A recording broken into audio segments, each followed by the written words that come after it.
Hello, everyone! Bookend Jam is Back. Back for, I think, the 7th time now. I thought the 6th one was the last, though.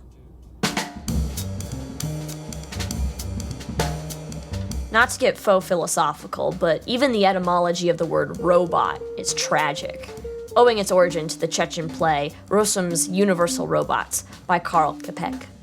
From Czech, robotnik, forced worker. From robota, forced labor, compulsory service, drudgery. The play is fairly standard for science fiction works. A factory run by an industrialist who doesn't seem to see why growing a labor force that looks like human beings and then subjecting them to an infinite world of work and habitual servitude is a bad thing. On a side tangent, what's fascinating about the play is that its robots are not constructed with circuits and wires, but instead a more biological growth formula, more clones than robots, but entirely mechanized in their efforts. In terms of science fiction, we have a wide array of robotic tropes and characterizations. The robot seeking freedom. Talk about Beauty and the Beast. She's both.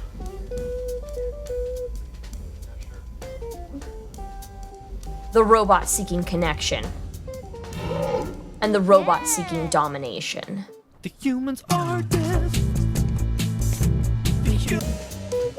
The idea for this essay actually came from watching a robot ranking video on YouTube, and having to sit through the travesty that was WALL-E receiving a C tier.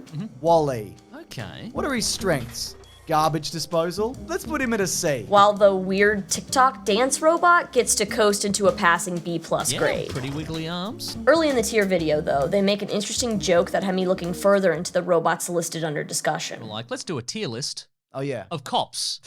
We're gonna rank all the cops. No. And they're not entirely wrong. When considering the 3 goals of the archetypal robot, figures like WALL-E and Adam from AI stand out because their humanization relies entirely on their quests for love and connection, and not on them solving crimes or punishing wrongdoers. Detective arriving on the scene. If you run within YouTube video essay circles, are Jewish, or read Terry Pratchett books, then you may have already encountered a plethora of beautiful works about the Golem of Prague. The Golem of Prague is often cited alongside Frankenstein's monster when discussing robots because despite clay and old flesh being the sum of their parts, their creation and their stories mirror the modern concept of the robot genre. We're terrified of Frankenstein's monster because he kills. His emotions are erratic. Because his purpose was to be abandoned, a bad dream, an irresponsible impulse of his creator. We value the golem because he protects. But if he deviates from that purpose, he must be put to sleep, destroyed, and God's name that gave him life erased to then stop him.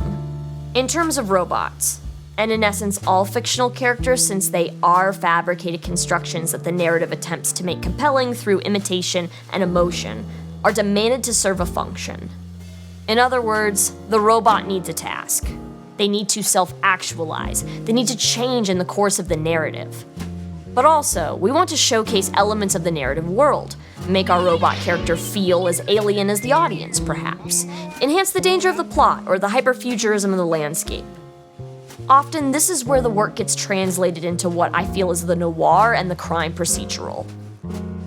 On account the cyberpunk genre was built on a network of sedition and the Ship of Theseus debates, it's fertile ground to take the story of the Golem and Frankenstein's monster and make those same thematics applicable here. Breakthroughs in the case, as well as hurdles, represent emotional shifts in the character. And since their literal purpose is to stop hostile aliens, interact with rogue AIs, or catch the baddies, it's then easy to prescribe purpose, but also generate a sensation with the audience of empathy and connection. But this is where things get tricky. Aside from the obvious bog and mirror of the police as an institution, the flaws of law, and the long history of crime fiction and its audience. What I wonder when I see another robot police procedural is why must the robot always self-actualize through work and labor, specifically a labor that still stipulates that the robot is inherently violent, but allowed to be violent under the guise of authority and justice dealing.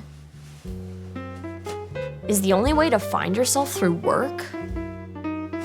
Some of these sci-fi films, though they take on the label of punk, seem to believe so. I don't like Blade Runner 2049 much, nor do I entirely like the original Blade Runner film. Both are seminal works of the genre, and I am forced to admit the visual glory, the spectacle, and wonderful soundtrack. But for the original film, I find myself alienated by its last-minute triumph in the face of Deckard killing off his tragic narrative foil. I don't know why he saved my life. Maybe. And for the sequel, I think it holds my hand too tightly and has little trust for me as an audience member to interpret its thematics and its message. At least, the original has an element of novelty and credit as a set of giant shoulders that the genre gets to stand on. They don't advertise for killers in a newspaper. IP was the driving force of the sci-fi and fantasy cinema we were receiving. It's why we've been in a desert for Wizard of Oz and Alice in Wonderland content, though I think we are about to see the upswing again, and I promise you, they will make all the same mistakes they did before. But let's get back to the point. Blade Runner 2049, I think, is emblematic of my thesis and perceptions of the phenomena of the sad robot detective. We have a famous IP that, while seminal to the genre and a touchstone of cinema, doesn't always portray the nuance necessary for a narrative that at its core is about a deadbeat detective hunting down a series of robots who have escaped slavery. 2049, on the other hand, tries to answer, or at least expand upon the difficult questions originally asked by placing Joe, a robot himself, into a system of authority, a perpetrator, a cog in the massively brutalist cyber world. I'd quit because I'd had a belly full of killing. Atari is still okay, but I don't think any of us are ever going to see the benefits of a hospital in this world. But then I'd rather be a killer than a victim. And the film, despite having Joe go AWOL, reinforces this perception that the thing making Joe human might just be his servitude to humans. For example, at approximately the 25% mark of the film, Joe, under the directive of his precinct, has been ordered to hunt down what they believe to be a half-replicant, half-human. He travels over a derelict area of scavengers who shoot down his squadron car and force Joe to enter combat. Joe is saved by another replicant, but not out of any goodwill, camaraderie, or solidarity, but instead because the organization run by Jared Leto's character is on the search for this hybrid child as well. Closer. Oh, come on. Get up. Do your fucking job. Find the child. And in a sense, Joe does. The artificial memory implanted into Joe, his search for Deckard, and his rescue of Deckard at the conclusion of the film is decidedly for the greater purposes set out for him but by others. And while Joe's choice to save Deckard is decidedly his own, I can't help but feel more sad than triumphant as he lays there, in the snow, alone, while a man who insisted that leaving was the best option meets the daughter he abandoned.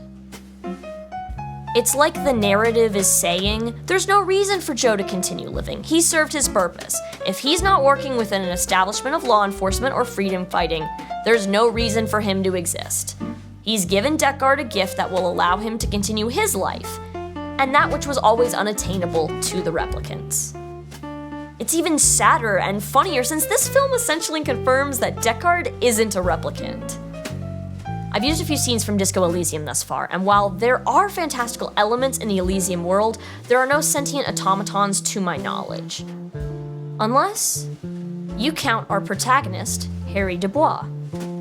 Kurvitz, lead writer and author of A Sacred and Terrible Air, describes Harry often as a decaying creature, a man who doesn't want to be this type of animal anymore.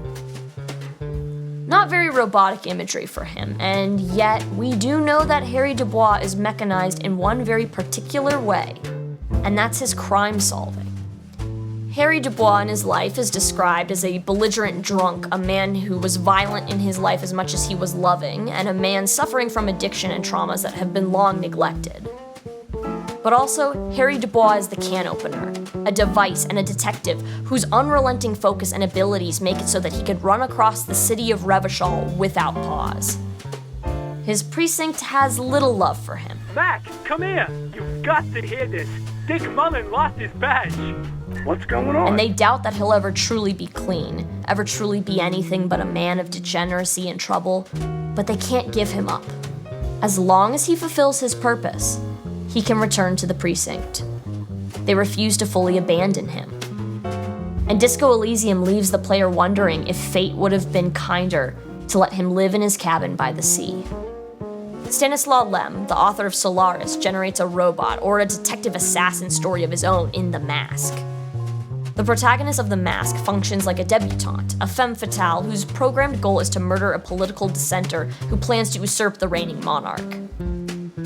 The Mask's protagonist succeeds in her labors. She falls in love with her target and makes him fall in love with her. But by the end of the short story, the debutante fails in her labors, by virtue of instead finding a sense of spirituality and even failing to kill or rescue her target on her own. These actions result in her cradling her target while he dies. Technically, her inaction and dysfunction of labor being the most realistic and truly human experience she could have, because now she exists in a state of never truly knowing if she would have killed him given the opportunity. The villain in Terminator 2 is horrifying. He can outrun a car, he has unmatched strength, but more importantly, he has the ability to enter all and every place, unfettered.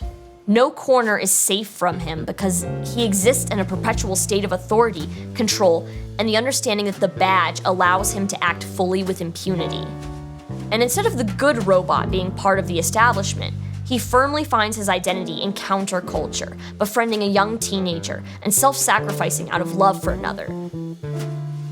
Additionally, in Spielberg's AI, we have the analogy of Pinocchio, another robot-like story, but Spielberg reinforces that there's something horrifying about making a creature's sole function in life to only love something, truly, unconditionally, making its myopic task a labor in a way. Finally, Wally, the little guy that started this all with a C-tier ranking, starts his journey entirely defined by labor, but one that lacks violence or institutionalized power like the RoboCop or the detective. So I hooked in once more. In fact, Wally's job is one that is thankless but fundamentally necessary across time, world, and society. He's a garbage robot. His paramour, in a way, is more of a detective. Eve is armed with a violent laser pistol. She's sent to survey and locate a specific object, bringing a report back to a captain and a series of superiors. But she is by no means the protagonist or seen by the narrative as the driving force. Each serendipitous turn in the plot is because of Wally, your friendly neighborhood garbage bot. All of the robots Wally interacts with have purposes that are neither sexy nor particularly noir-esque. They clean floors and do makeup. And while Eve is very much armed to kill, her self-actualization and mission extends past finding the plant, the child. When she succeeds in her task, she's made momentarily inert. It's because her job is complete, but it showcases that the labor and purpose can only extend so far in her journey. And when Wally arrives in the human's seemingly utopian world, his contributions facilitate that when he's in need, the community gives back to him through the thing he's always wanted: support, friendship, love. I really do love that even the captain of the ship doesn't find freedom through his act of being a captain or his job, but through the destruction of the wheel, aka the role, aka the robot obsessed with hierarchy and state. Yeah, so let's just, we're just gonna bump this guy up. Right here, why don't we? Yeah. Thank you.